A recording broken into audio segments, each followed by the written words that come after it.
So, kain tayo. Ang ulam natin ngayon ay lamang loob ng baboy.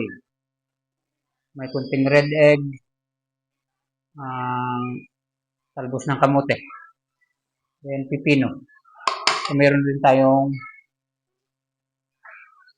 dalawang pirasong boiled egg. Okay na to sa akin. Para iwas muna tayo sa no rice tayo, no rice.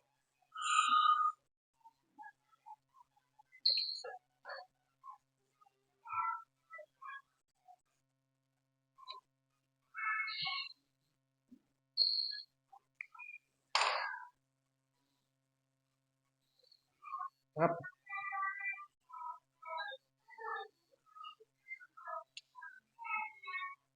Pusin pa tayo. Nakatapos na mag-jogging eh.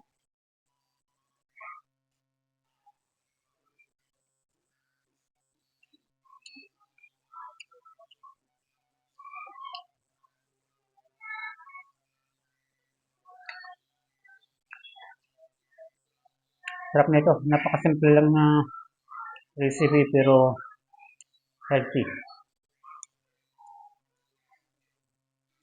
Healthy living na rin tayo. Tayo pala.